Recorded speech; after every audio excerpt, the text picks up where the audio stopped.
David, do you remember a couple of weeks ago, you and I had a really interesting conversation after R&R?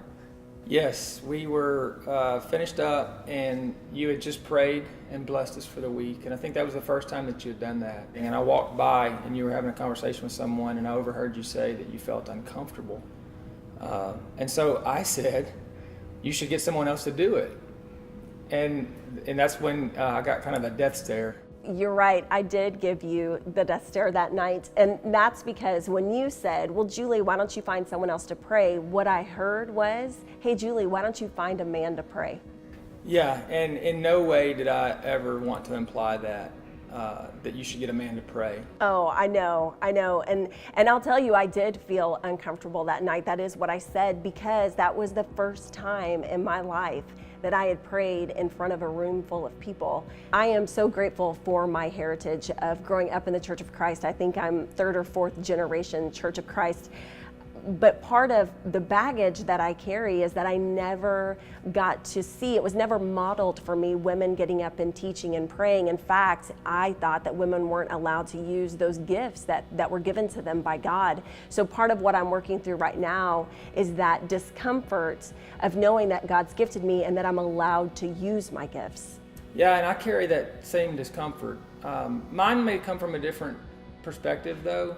In the last 15 years since I've become a member of the Church of Christ, although there's so many things that it's, being a member of this church has done for me and helped me grow, I've started to carry some of that same traditional baggage. I find myself asking, why is this bothersome when a woman prays? Are the people next to me bothered by it?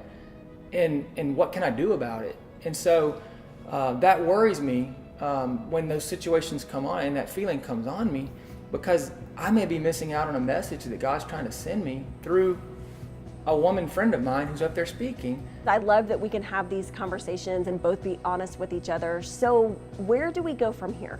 I think that through continued focus on it, me understanding that you have spiritual gifts that you need to use to help grow the kingdom, to help grow me.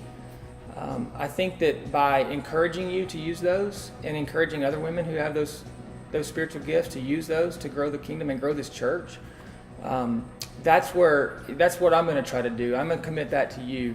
But what I have to ask of you is, in those moments where you are up praying or speaking, you're going to know now that I'm very uncomfortable, in some of those situations, and I'm going to have to ask for grace there, because it's not a discomfort that I want to have. It's just a discomfort that I carry with me right now that I'm going to work through. David, I'm going to show you grace. I ask that you do the same for me. Thank you for offering to encourage me. I'm going to need that. And I want you to know, I'm going to encourage you too. We've both been gifted by God to glorify Him and to grow His kingdom. And I think together we can work through our discomfort and really go to a place where men and women are able to use the gifts that God's given them freely. And David, I want you to know, no more death stares.